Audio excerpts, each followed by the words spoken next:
Hey there, friends. Dave Paulides, and this is the review of The Secret of Skinwalker Ranch, Season 5, Episode 3. And it was interesting. That's what I could say. It was interesting. Now, I've recommended this book, and this has really got me going on the ranch from the beginning. Book by Colin Kelleher and George Knapp.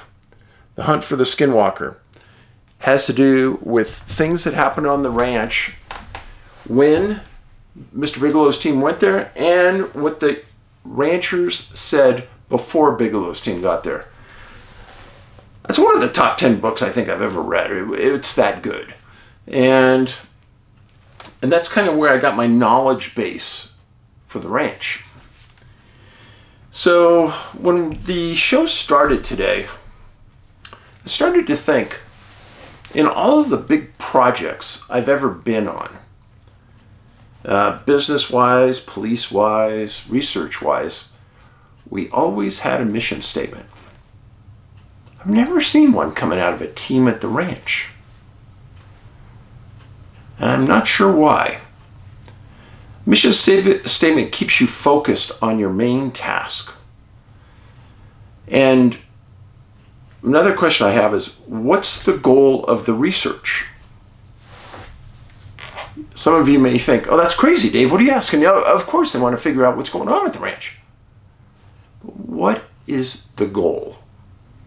A goal could be something that may never be achieved, but that's what you're striving for. Is it communication with the entity? Is it maybe going with the entity to where they live? What's the goal of the research? To understand what the entity is comprised, how it was educated, where it's from. I would really like them to do a mission statement. That would be great. So in this segment, they started off at the command center. And Eric gets a radio call from a team that's working the triangle right now. And it was Jim Royston with his drone-based infrared LiDAR. And they were working that area trying to see if they could come up with anything in that triangle area that matched what they've seen in the past. And he had already done his work. And last year, they came up with that blob figure in the triangle. So Jim comes in, brings his research, and he shows something that the best I could describe it as like a donut. A donut without rounded edges. It was more refined, like a big, thick washer that you would use with a screw, a big thick one with the center cut out. And it was very even all the way around. Highly unusual. So with their 3D software, they took that and turned it on its side. And Travis stated, in its elongated form, it looked funnel shaped, or like an hourglass. He said that a couple times. And then he said, it kind of looks like a traversable wormhole. Now, friends, that's why we're all here, in my mind. I told you way back when I did Vanished, I interviewed a physicist who said that traversable wormholes aren't something of the imagination. They're absolutely real. So if it exists at the ranch, then something very timely came up in my world just within the last week involving traversable wormholes. Now, I want you to go over to my Twitter account, and it's David Paulides, Paulides, at Can-Am, like Canadian American, Can-Am Missing. David Paulides at Can-Am Missing. And in the last week, I put up a series of videos about MS-370, the Malaysian flight that disappeared.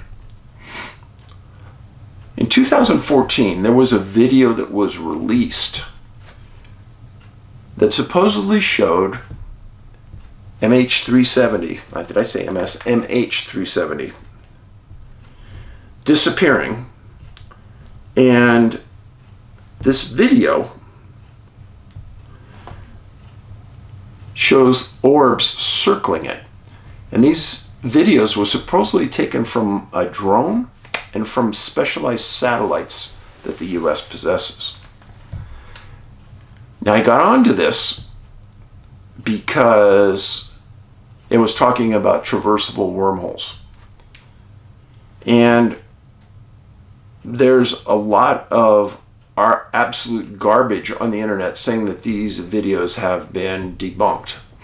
Well, I've had conversations with the person who posted this, who's extremely smart, and I posted an interview he did, and you can watch the interview on my Twitter account right now. And I'm not an expert at this, but everything that he said so far that I can check is the truth. I'm not saying that the video is truth. I'm saying that what he said is truth. And what happened to the plane is explained in the video. Go there and watch it, and then you'll see how this has an application of what's going on at the ranch. And if this is our technology, then that extends that our technology could be being used at the ranch against the researchers right now. I mean, it's totally bizarre. Now, again, listen carefully. I'm not saying that the video on my Twitter account is true. I put it up so that people much smarter than me can have an intellectual conversation.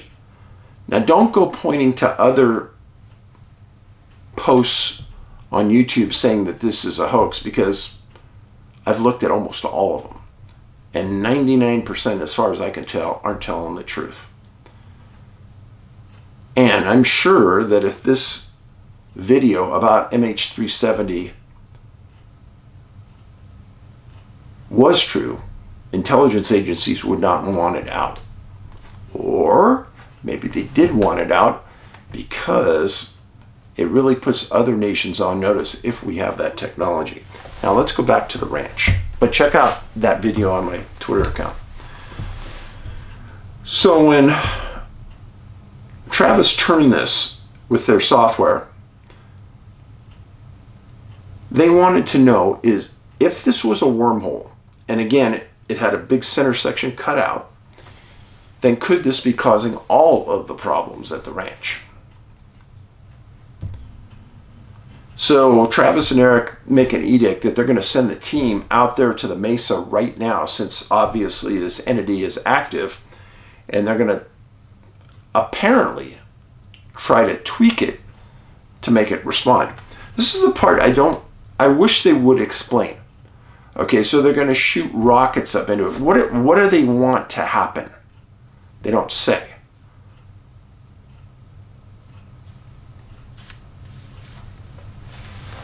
Now, they said that they're trying to get some kind of response. What does that mean? They want it to make a sound. They want it to jump down to the mesa. So they start launching rockets. These are big rockets, folks. And the first one, this is Travis saying it visually got to 2,000 feet. Now, each of these rockets have a GPS tracking mechanism attached to them. And Eric's in the control room looking and saying, GPS says it only went up to 150, 200 feet, turned, and then went towards the mesa, the mountainside. What? How could they be at the triangle, shoot 2,000 feet up, but the GPS says it makes a right-hand turn and heads towards the mesa? How could that be possible? Very good question. And it caused them a lot of strife.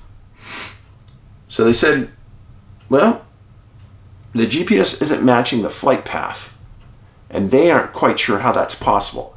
Now, I've heard your comments over the years about the GPS being wanky. But folks, I've been around planes my whole life. I've never seen this happen on a plane. And some of the biggest airlines in the world live by GPS. Now, they get a second rocket. They launch that. Same thing. Travis says visually it got to about 2,000 feet. Eric says nope. At about 150 to 200 feet, it again turns and starts heading towards one side of the triangle, does a couple loop-de-loops, this all on GPS, and then falls to the ground. But that isn't the track it took, and that isn't what happened.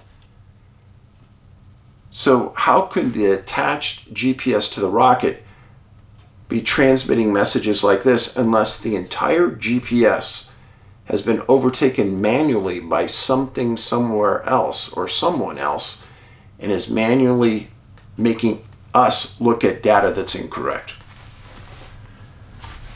So then they shoot the third rocket. Does the same thing. Not exactly the same path. None of the three took exactly the same path, but all went to 2,000 feet visually. And then on the GPS data, they went to 150, 200, turned, and eventually came down. But Eric, if you don't know Eric, you need to look at his LinkedIn account. He is a very, very smart man. Along the same lines as Travis. Very smart.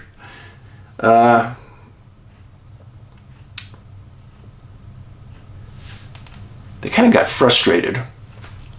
And they said, okay, that's the end of the third rocket. We'll come back and look at the data later. Then they cut over. And last week they had an individual come out who's a biologist to look at some birds, look at a dead cow, make some findings about it. And they discussed the Lehigh Museum. It's called the Hutchings Museum, is where they went. And they met with this biologist. He said that the brains in the sterling were missing. Then he pulled out some tissue from the bird's chest. And he showed that the tissue in the bird, this is weeks after it died, was still red and fresh. He said it should have been discolored and putrid. But he says something at the ranch did something to that meat that caused it to go into a state of preservation. There was no bacteria that they could tell. And then after the researcher, the biologist, went home, he said that the entire bird started to decompose except that chest tissue. And he says he's never seen this before and doesn't understand why it would happen. Then there was a bird, the grosbeak. He said the bird, it was as though something put their hands around the bird and squashed it simultaneously. Just external pressure broke all the bones. And then it was dropped on the field. Well, kind of like cattle mutilations. Except all the bones in the cows aren't destroyed, but they are dropped. So that's a consistency. They didn't mention that. I did. And then they went over and they talked about the cow rib that they took. And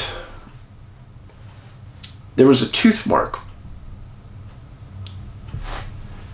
And it wasn't a mark. It was tooth penetration through the rib where it went in one side of the bone and then kind of exploded out the back side. It's like a bullet. Small hole going in, large hole going out. He said he compared it to a coyote, wolf, bear. None of it matched. And he said if those teeth would have tried to penetrate that bone, the tooth would have broken. And then he brought in this giant skull. This was pretty cool. And he said it was of a dire wolf, an extinct wolf.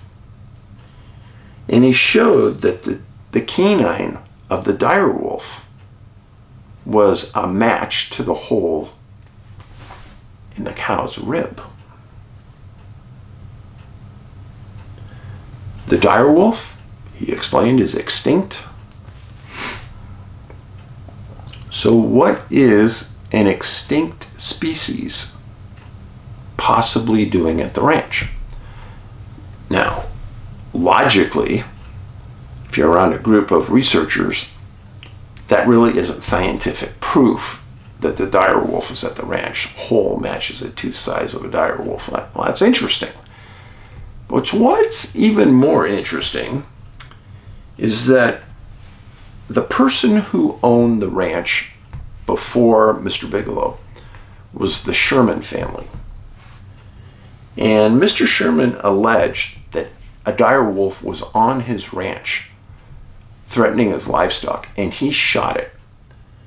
And it ran towards the creek on the ranch and disappeared somewhere in that area. And I might also advise you that in the happenings at the ranch during the NIDS time, researchers have talked about being in the field and have creatures walk by them that looked exactly like dinosaurs. Yeah. They said this happened a couple of times. And again, that fits if it's a traversable wormhole on the ranch. So they get done with the biologist and they go back to the command center. And they're reviewing the data from the rockets that went up. And again, it was like I said, all of the rockets visibly to 2,000 feet, all of the rockets on GPS said that they went up 150 to 200 feet, immediately turned and disappeared in a circular pattern over the meadow near the triangle. What was fascinating, in one of the rocket launches, the first one, they had a high-speed camera pointing almost straight up to catch where the rocket went up. Well, what's kind of neat on these high-speed cameras is when you look at them, you can catch things that normal cameras just will not catch. And they caught imagine a tubular looking object with very short wings that came off the side. Not regular wings like an aircraft, long. These were very short. Maybe the wings extended 15% of the length of the tube. They didn't extend that far. And there was some feeling by them that as it went by, the wings retracted. Here's an interesting thought. They brought up the idea that maybe this could possibly be some type of insect. Except they caught it and they didn't think that the wings moved per se like an insect. Then Eric shows a third video. In this one, it shows another object, almost like a tube, like we put in Missing 411 to hunt it at Ron Moorhead's camp that he saw. And this long, thin tube goes shooting by the frame as the camera's looking up. Now, my question is, are these things all over the ranch all the time anyhow? Because they don't always have cameras, high-speed cameras pointed straight up. Or were those UFOs that they caught on camera there to specifically monitor the rocket launches? And did these UFOs have an impact on the GPS and alter the GPS readings of the rocket? Thinking outside the box. Now the speed these things went through was very fast. They could only catch them on 2 or 3 different frames. On a high-speed camera, that's super fast.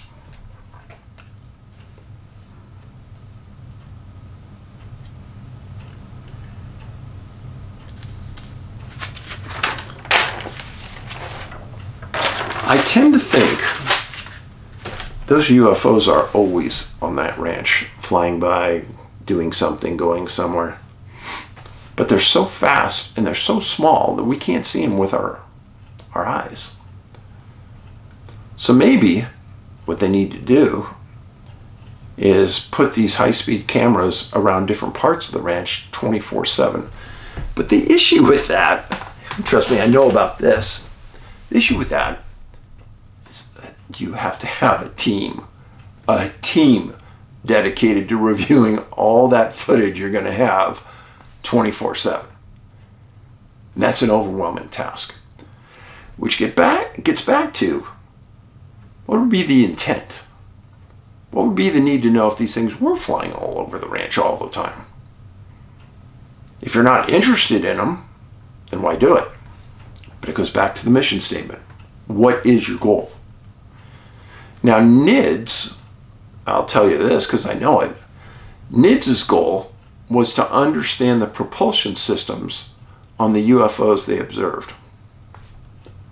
Well, that was a very tall order, but that kept you focused, razor focused on one task.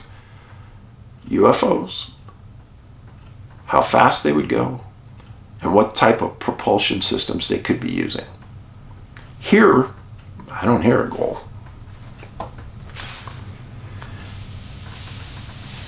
Now,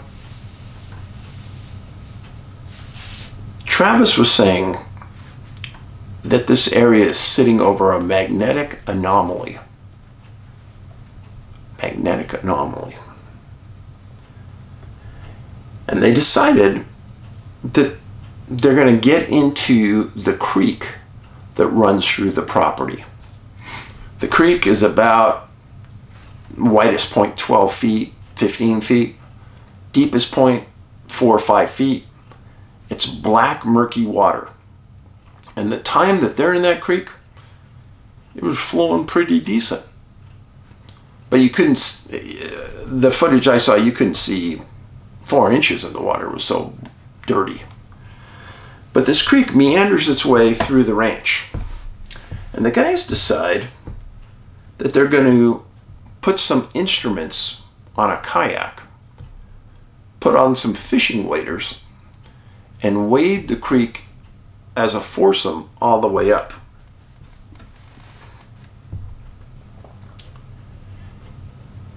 So they can load up the kayak, and right away they're carrying GPS devices themselves, and Eric's monitoring it, and all of a sudden Eric goes, "Hey, where are you guys?" They say, "Oh, we're entering the creek right now." And Eric goes, "Oh, you're showing you're 5,000 feet underground." What?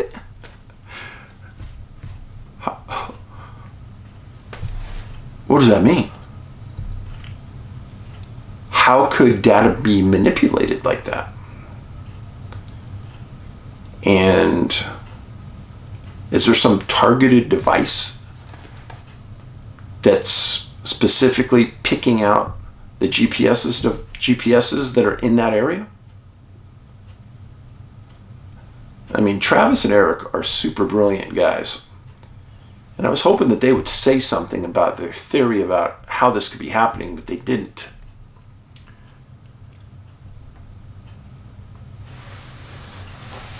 Now, in all the time I asked questions about the property from the people I knew on the ranch, the only thing associated with water that was unusual is they woke up one morning in the winter, and on one of the ponds on the property, it was as though somebody had taken their time and carved circular patterns in the ice pond there. Very perfectly done, minutely done. We couldn't do it. I don't know how it was done. They didn't know how it was done. But that was really the only anomaly with the water that they really looked at. Nobody really walked down the creek. Nobody paid attention. But in my world, I would put 60% of the resources within 200 feet of that creek. Because in my world, I tend to believe that water is the key ingredient to a lot of the anomaly there. Now there's a reservoir just a couple miles away from the ranch.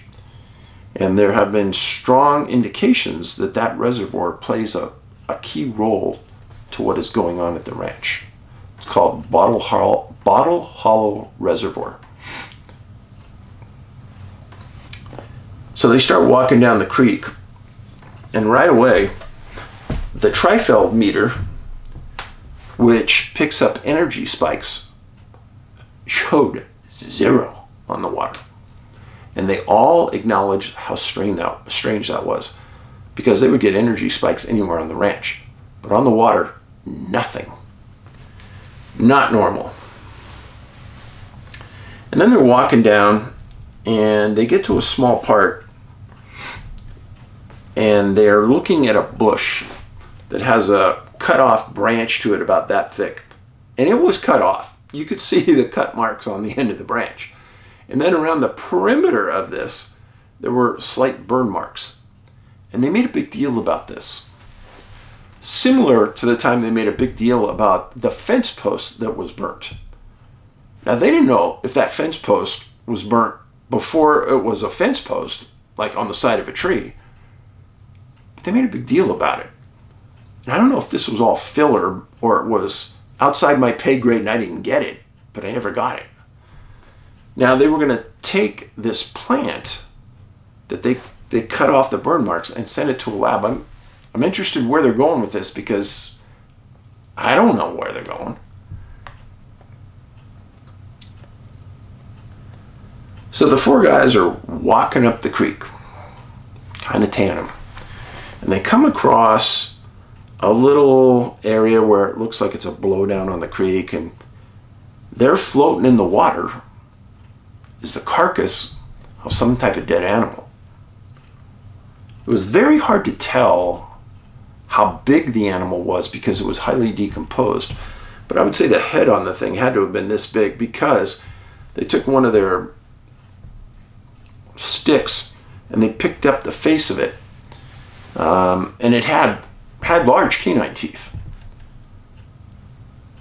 Now, Angie and I were sitting there thinking, well, maybe it was a bear, maybe it was a big wolf, don't know. But Travis ended up taking off part of the skull, and they were going to send it for testing. I'd be interested in knowing how it comes back. Personally, I would be putting devices all up and down that creek in the water, monitoring what's flowing up and down and what may be coming out. Here's the reason. USOs. USOs are UFOs, but they're in the water, submerged objects. And off the coast of California, there's supposed to be, allegedly, bases for USOs. And many people, researchers have told me that they believe that UFOs hide in the water all over. Creeks, dams, reservoirs. And many of the orbs that they've talked about on the ranch have come from the area near the creek. Just saying. I'm not that smart, and I say things I probably shouldn't say, but I wish they'd do it. Then there was the coming attractions for next week. And they brought out a big drill, and it looked like they were drilling in the meadow there, right near the triangle. That's what it looked like. They didn't really clarify exactly where they were going to drill. But I will tell you this.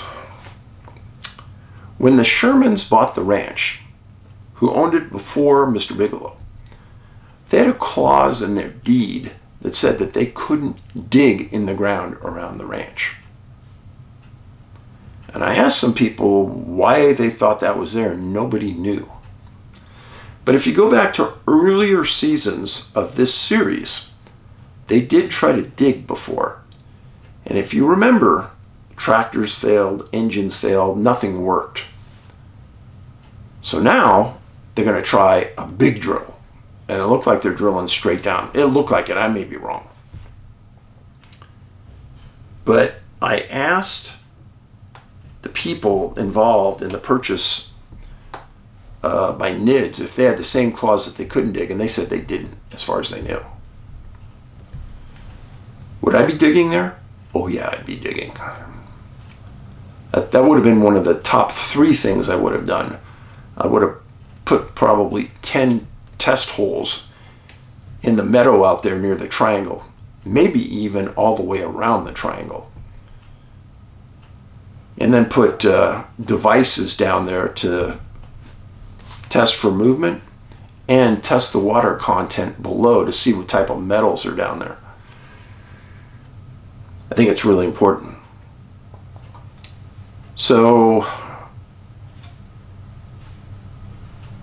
think it was a good show.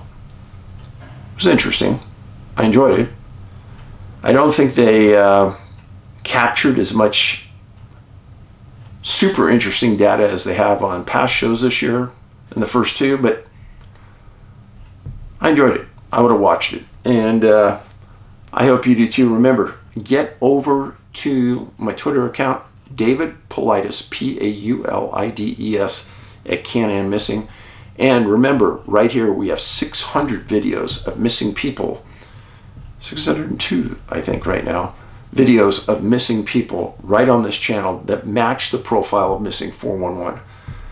So take your time, watch it, be safe, and remember, be kind. Kindness is free. Kindness costs nothing. It's the kindness revolution we need. Paulides out.